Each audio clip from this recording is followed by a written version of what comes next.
ходе рабочего визита депутат Госсобрания Курултая Республики Башкортостан, председатель Комитета по образованию, культуре, спорту и молодежной политике Эльвира Айткулова провела прием граждан по личным вопросам. 5 жителям Сибая удалось обратиться к ней с наболевшими проблемами. Жилищно-коммунальная сфера по-прежнему остается самой волнующей и актуальной. В частности, жалобы касались деятельности Баш-РТС. По мнению сибайцев, стоимость и качество предоставляемых услуг оставляют желать лучшего. Челябинск, Оренбург, я все перезвонил, узнавал, нигде нет таких расценок. И везде отопительный сезон только платят. Вот Магнитогорск 30 рублей, ну там по районам, ну таких нет, даже 43 рубля нет. А у нас 43 ежегодно, 43,65.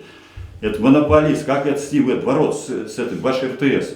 Я вас поняла, тогда вот еще раз говорю, с комитетом по ЖКХ мы отработаем, и капремонт тоже вопрос. Отсутствие в новых домах приборов учета тепловой энергии, оплата за капремонт, необоснованное повышение стоимости горячей воды, качество подаваемого тепла. Вопросов у сибайцев по линии ЖКХ накопилось немало.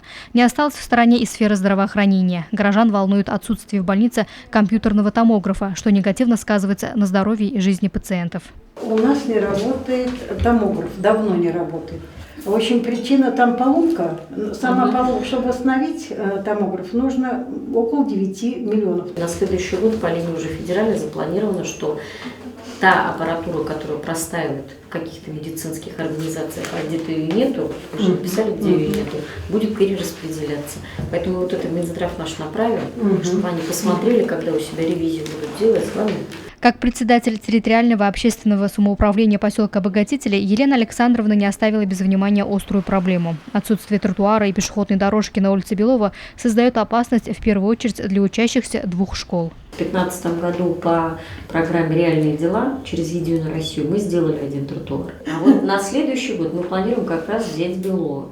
Там как бы мы будем смотреть, какие еще будут от населения запросы. Но с главой у нас позиция пока такая, что продолжить тему по тротуару. Очистка пруда дома рыбака, отсутствие школы в поселке Золото, асфальтирование 2 участков дорог трассы Сибая-Аскарова. Горожанам было что обсудить с депутатом Госсобрания Курултай Республики Башкортостан. Далее Эльвира Ринатовна посетила ряд социальных объектов города. Одним из них стал лицей номер 9. Не случайно акцент был сделан именно на это образовательное учреждение. Здесь развернулась инновационная площадка по углубленному изучению математики, физики и информатики. В течение последних лет активно внедряется проект робототехника в школе. Если учащиеся начальных классов занимаются лего-конструированием, их старшие товарищи имеют дело с первороботами и робототехникой. То есть это лего немножечко усовершенствованное, оно уже как бы позволяет оживлять модели. Модели издают всевозможные звуки, движения.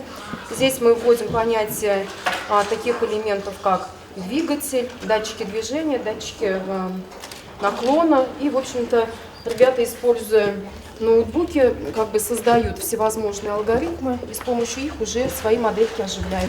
Результаты нововведения налицо. Лицеисты продемонстрировали свои навыки и умения в деле конструирования и управления техникой.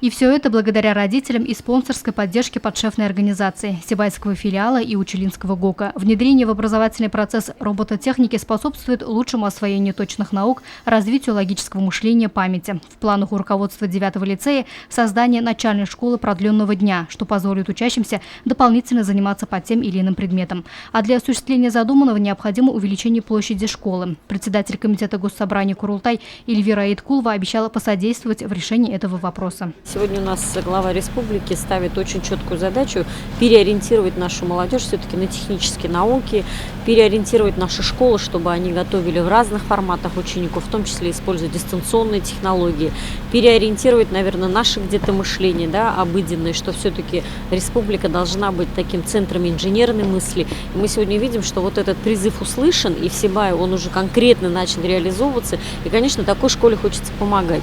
Потому что мы видим, что и руководство школы, и сами ребята, они настроены вот на такую очень интересную, перспективную работу. Новая художественная школа с городским выставочным залом стала следующим пунктом в маршруте деловой поездки. Первый подобный объект в республике приятно удивил столичного гостя.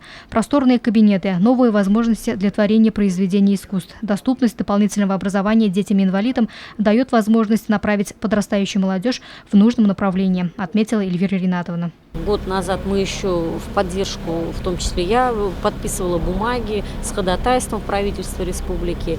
Я помню, что года 2 назад я смотрела, в каких условиях работает наша школа художественная. Я видела, какой все-таки потенциал у этой школы, какие работы прекрасные, насколько это популярное место, потому что понятно, что и территория маленькая, и насколько много ребят, насколько педагоги сами вот заражены вот этим энтузиазмом. И, конечно, сегодня очень хорошо, что есть такая школа. И здесь честно признаемся, что аналогов в республике этой школы нет.